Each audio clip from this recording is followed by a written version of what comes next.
Pada video kali ini, Kurnia akan berbagi mengenai manfaat budidaya tanaman toga dan bagaimana cara membuat cairan ekoenzim. Kegiatan ini telah Kurnia laksanakan ketika menjalani kuliah kerja nyata pada bulan Agustus tahun 2021 di Desa Sumeragung.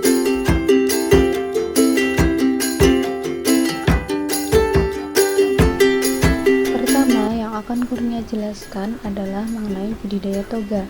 Toga merupakan singkatan dari tanaman obat keluarga yang umum ditemukan di kawasan pedesaan.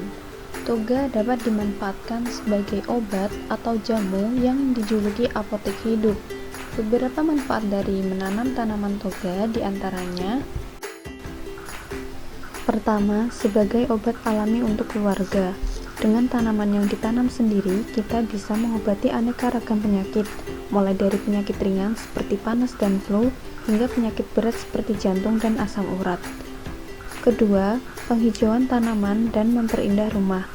Jika ingin memiliki tampilan pekarangan yang alami, tanaman obat dapat menghiasi halaman sekitar rumah dan tentu memberikan keasrian lingkungan.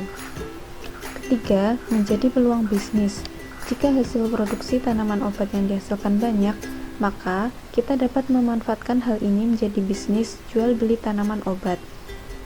Keempat, bahan campuran jamu tradisional.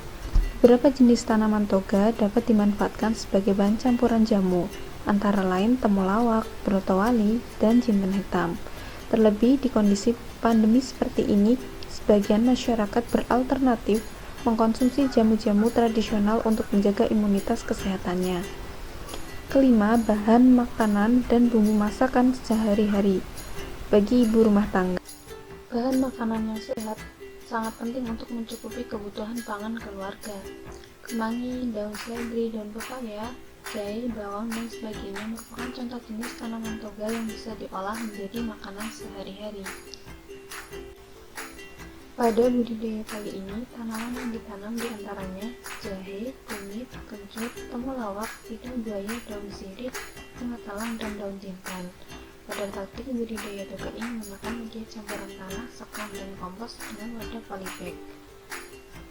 Untuk mengetahui manfaat tanaman toga dan mencari tahu dan melakukan kegiatan budidaya tanaman, tentu dapat dilakukan di rumah saja.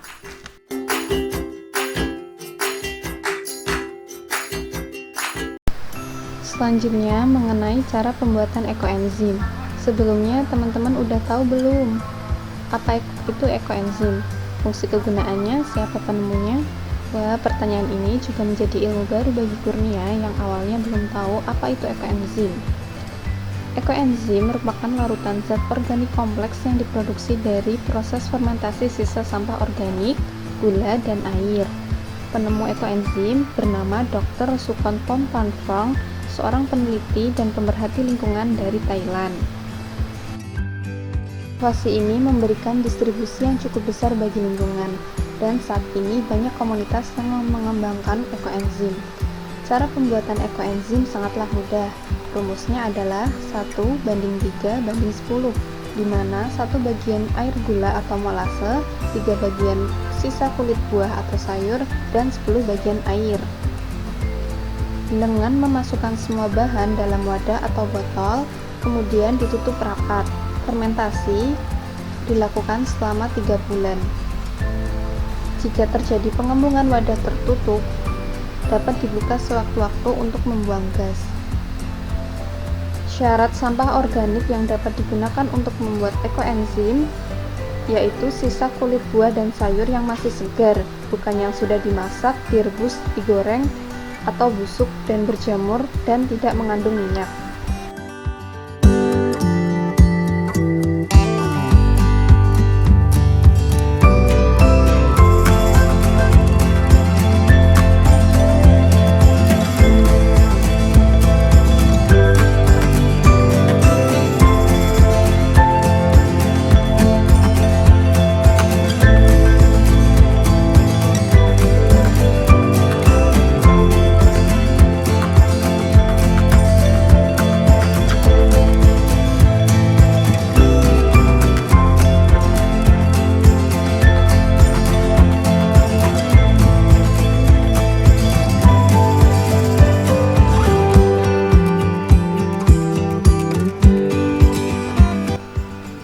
Setelah proses fermentasi sempurna, barulah ekoenzim, cairan berwarna coklat gelap yang memiliki aroma asam segar yang kuat, terbentuk. Untuk pemanennya cukup dengan menyaring menggunakan kain atau saringan. Hasil akhir ekoenzim juga menghasilkan residu tersuspensi di bagian bawah yang merupakan sisa sayur dan buah. Residu dapat dimanfaatkan sebagai pupuk organik. Pembuatan ekoenzim ini memberikan dampak yang luas bagi lingkungan dan aspek ekonomi. Ditinjau manfaat bagi lingkungan, ekoenzim menghasilkan gas O3 atau gas ozon. Ekoenzim juga mengandung asam asetat yang dapat membunuh kuman, virus, dan bakteri. Kandungan dalam enzim sendiri ada enzim lipase, tripsin, dan amilase yang mampu mencegah bakteri patogen untuk berkembang biak. Selain itu, juga dihasilkan NO3 atau nitrat dan CO3 karbon trioksida yang dibutuhkan oleh tanah sebagai nutrien. Dari segi ekonomi, pembuatan enzim dapat mengurangi konsumsi untuk membeli cairan pembersih lantai ataupun pembasmi serangga. Sebelum digunakan, ekoenzim dilarutkan bersama air dengan perbandingan tertentu. Dalam kehidupan sehari-hari, cairan ekoenzim dapat digunakan, di antaranya untuk membersihkan lantai, mencuci piring, pakaian, kompor, areal dapur, perkakas rumah, serta kamar mandi. Ekoenzim juga dapat diolah menjadi obat kumur dan gosok gigi, untuk mencuci rambut, mandi, cuci tangan, bahkan sebagai pembasmi serangga, detoks tubuh, kompres luka, anti radiasi, dan mengolah pencemaran lingkungan. Dengan membuat ekoenzim, kita telah mengolah sebagian besar sampah organik, mengurangi beban TPA, sekaligus menerapkan gaya hidup minim kimia sintetis dan lebih menghemat pengeluaran.